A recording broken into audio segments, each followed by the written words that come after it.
नमस्कार, good morning, सुप्रभात सभी प्यारे बच्चों।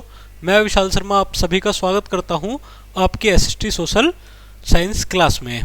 टुडे वी टॉक अबाउट, आज हम बात करेंगे द ग्रेट इंडियंस, कुछ महान भारतीय पर्सनैलिटीज़ के बारे में, कुछ महान भारतीय विभूतियों के बारे में। चलिए बच्चों, सबसे पहले भारत को महान पीपल्स की भूमि कहा जाता है जनरली। आप अगर देखें तो एंशियंट पीरियड हो चाहे भारत का, चाहे मेडिवल पीरियड हो, चाहे मॉडर्न पीरियड हो, आपको यहाँ कुछ ना कुछ ऐसे पीपल्स देखने के लिए मिलेंगे जिन्होंने वर्ल्ड लेवल पर बड़े ज़बरदस्त वर्क किए बच्चों। और आज पूरी दुनिया भारत को इन्हीं लोगों के नाम से जानती है।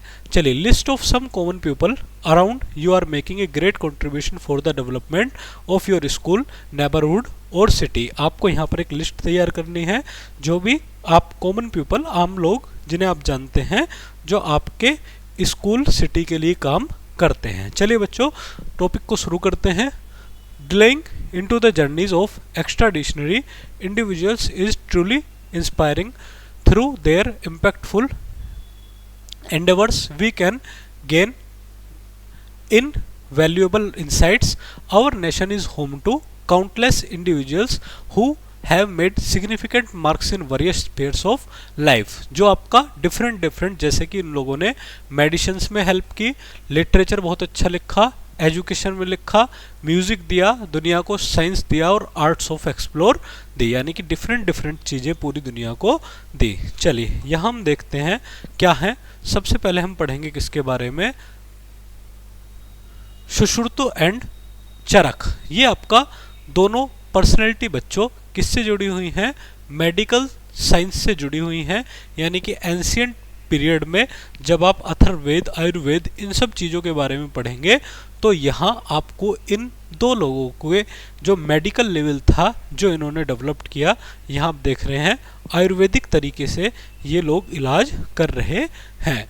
The ancient Indian scripture Atharvaveda offer insight into medicines, elements and their remedies. यानी कि जो हमारा अथर्ववेद है और अथर्ववेद के अलावा जो आयुर्वेद है उसमें किसके बारे में, बीमारियों के बारे में और उनकी इलाज के बारे में बताया गया है।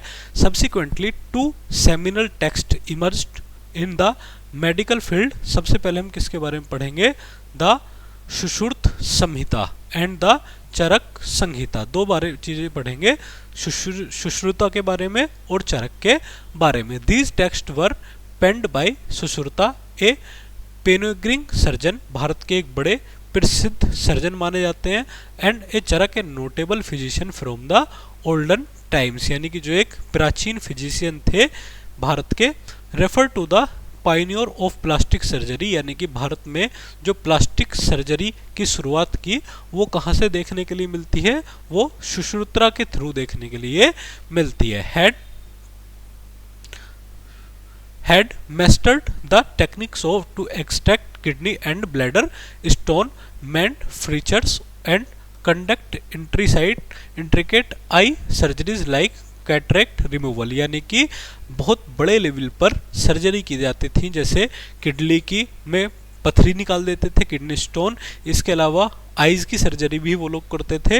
ही had deep knowledge of myriad मेडिकल नेन plants and their therapeutic uses. वो बहुत सी जो औषधियाँ थी जो हमें प्लांट से मिलती थी उनके यूज़ के बारे में जानते थे और उनके यूजेस बहुत अच्छे से तरीके से करना जानते थे। चलिए बच्चों आगे बढ़ते हैं।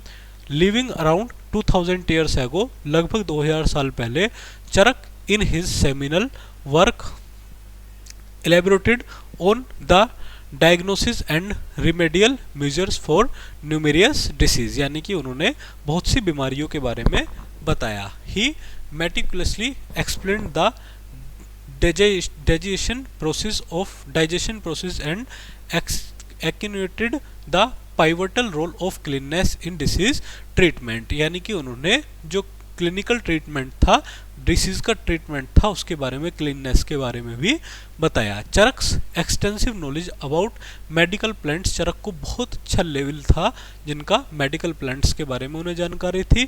इन his Charaka Samhita he also outlines the ethical guidelines for physician, यानी कि उन्होंने बहुत एथिकल गाइडलाइंस, नैतिक गाइडलाइंस जारी की हैं फिजिशियंस को। चलिए आगे बढ़ते हैं बच्चों।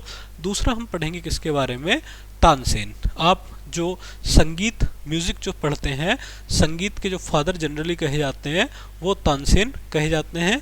एम्परर अकबर के ये पीरियड में थे, Mughal ruler. Had a council of 9 illustrious individual as the Navratna, यानी कि उनके दरबार में 9 लोग थे बच्चों जिन्हें नवरत्न के नाम से जाना जाता था। तानसेन उन्हीं 9 रत्नों में से एक रत्न थे बच्चों। ओरिजिनेटिंग फ्रॉम ग्वालियर, यानी कि जो आपका एमपी के ग्वालियर से बिलोंग करते थे। ए यंग तानसेन कैप्टिवेटेड स्वामी हरिदास, यानी कि स्वामी हरिदास ने उनको गोद ले लिया। उसके बाद the revered saint and singer from Vrindavan, जो संत बन गए वृंदावन में और वहीं पर वो गायन करते थे। Blending Indian and Persian musical influence, Tansen crafted a unique musical style, Tansen ने एक यूनिक म्यूजिकल स्टाइल डेवलप की। He devised ragas designated for specific time of the day, यानी कि जिन्होंने आपका राग डेवलप्ड किए जिन्हें आपको क्या कहा जाता था, राग दीपक के नाम से भी जाना जाता है। चलिए बच्चों नेक्स्ट हम पढ़ेंगे किनके बारे में, रविंद्रनाथ टैगोर के बारे में। रविंद्रनाथ टैगोर भारत के बहुत अच्छे लिटरेचर, पोएट एंड फिलोसफर रहे हैं। 1861 में कोलकाता में बर्थ हुआ। पोर्ट थे, ऑथर थे, म्यूजिशियन थे, फिलोसफर थे। Music was deeply ingrained in the Tagore lineage by the age of 15, 15 साल से उनके मतलब इंटरनली उनको फील होता था कि बहुत अच्छा म्यूजिक वो बजाते हैं। Tagore astonished many of the penning down his maiden poem, कुछ अच्छी मेडन पोएम थी। बनफूल जिनको कहा जाता है, विच वाज सब्सिक्वेंटली पब्लिश्ड, यानी कि जो बाद में बहुत अच्छे से पब्लिश्ड हुई। चलिए आगे देखते हैं। Tagore had a profound affection for Bengali folk tunes, यानी कि Bengali folk tunes, often incorporating them into his compositions. He is the illustrious composer of India's national anthem, Bharat का जो नेशनल एंथम है जनगण मन, ये भी इन्हीं के द्वारा लिखा गया। With a literary repertoire comprising nearly 50 books over 3000 poem, यानी कि 3000 से ज़्यादा पोएम्स उन्होंने लिखी हैं, 50 से ज़्यादा किताबें लिखी हैं। 1913 में 1913 में बच्चों उनको गीतांजलि के लिए नोबेल अवार्ड भी मिला था।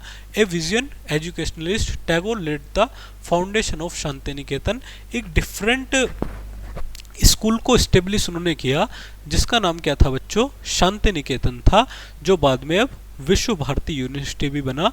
यानी कि जो इनका मन था बच्चों रविंद्रनाथ टैगोर जी का, वो ये था कि बच्चों को एक नेचुरल एनवायरनमेंट में एजुकेशन दी जानी चाहिए। हम अगर कंक्रीट के मकानों में, पक्के मकानों में, पक्के घरों में, पक्की बिल्डिंग्स में बच्चों को पढ़ाएंगे तो क्या होगा, आपका वो नहीं पढ़ पाएंगे, उनका प्रॉपर डेवलपमेंट नहीं हो पाएगा। चलिए नेक्स्ट पढ़ेंगे हम कालिदास। कालिदास भी लिटरेचर से जुड़े हुए हैं और आपका पूरा पीरियड इनका माना जाता है। और some speculate it was 2000 year ago, while कुछ बताते हैं कि 2000 साल पहले थे, कुछ बताते हैं कि 1500 साल पहले थे। लगभग 1500 साल पहले ही मेरे विचार में रहे हैं। चंद्रगुप्त विक्रमादित्य एक शासक हुए हैं, उनके टाइम पीरियड में ये माने जाते हैं। बहुत अच्छे महाकाव्य इन्होंने लिखे जिसमें आपका कुछ हैं जिनको आपको याद रखना है। एक तो रघुवंशम, दूसरा कुमार संभवा और तीसरा आपको याद रखना है Meghadutam. Abhijnana Shakuntalam stands as his most celebrated play, Abhijnana Shakuntalam उनका फेमस प्ले माना जाता है। Kalidasa work visually capture nature's grandeur indicating the unparalleled genius, यानी कि अपने आप में ये एक अतुलनीय जीनियस माने जाते हैं। चलिए बच्चों नेक्स्ट पढ़ेंगे कबीर के बारे में। कबीरा सोई पीर है जो जाने पर पीर, यानी कि जो दूसरों की पीड़ा को समझता है वो ही कबीर है, यानी कि वो ही खुदा है। चलिए, ए वेनिक्रेटेड सोशल रिफॉर्मर, बहुत अच्छे सोशल रिफॉर्मर थे, पोइट थे, बहुत अच्छे दोहे उन्होंने लिखे, हिंदी लिटरेचर के लिए भी लिखे। Kabir's poetry is testament to his advocacy for Hindu Muslim harmony, हिंदू मुस्लिम एकता के लिए भी ये जाने जाते हैं। लगभग 500 साल पहले वाराणसी में क्या हुआ था, इनका बर्थ हुआ था बच्चों। Kabir's exact religious background remains ambiguous, दोनों धर्म यानी कि हिंदू और मुस्लिम से, दोनों से ये बिलोंग करते थे। He displayed deep understanding to both Hinduism and Islam, दोनों में मान्यता मानते थे।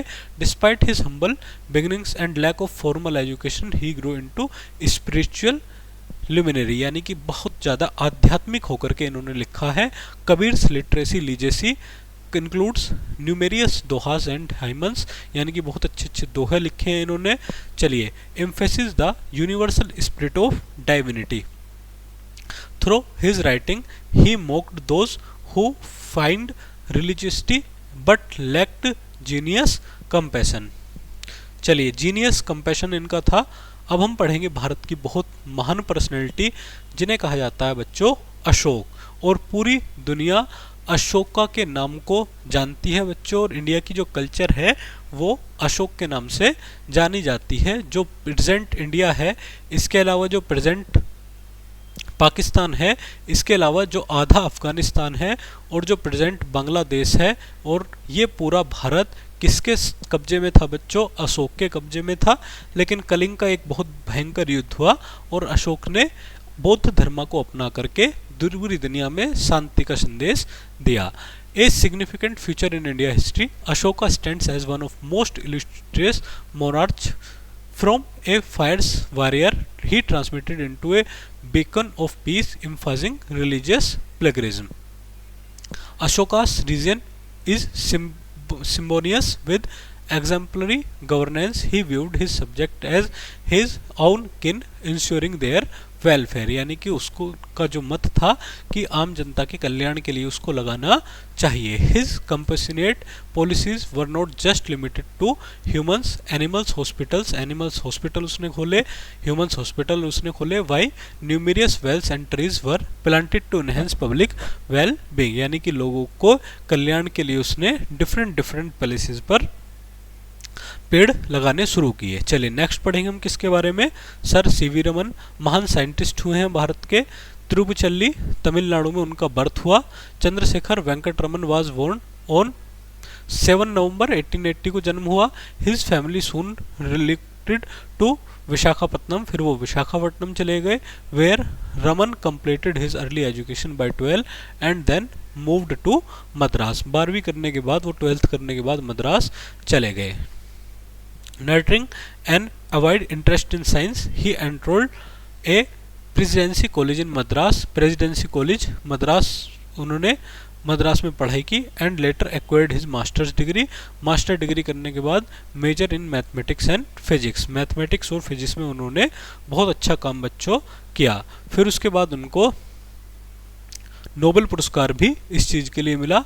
Through the initially joined the Indian finance department, his passion lay into scientific exploitation.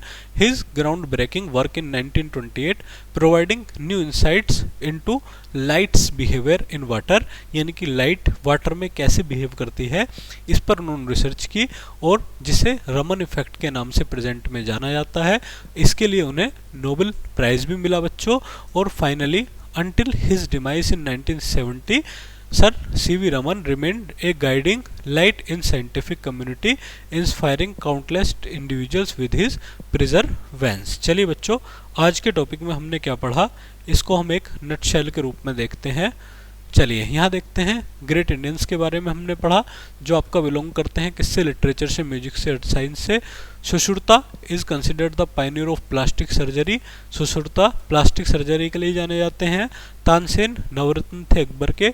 इसके अलावा रविंद्रनाथ टैगोर ने आपका जनगण मन लिखा, नेशनल एंथम लिखा। King Ashoka transited from being a fierce conqueror a beacon of peace and religious, ये काम किया उन्होंने। सर सीवी रमन के बारे में अभी हमने पढ़ा है कि उन्हें नोबेल प्राइज़ मिला साइंस के एरियाज़ में। चलिए बच्चों, आज का टॉपिक हम यहीं ख़त्म करते हैं। मिलते हैं जल्दी ही एक नए टॉपिक के साथ, तब तक के लिए थैंक यू वेरी मच।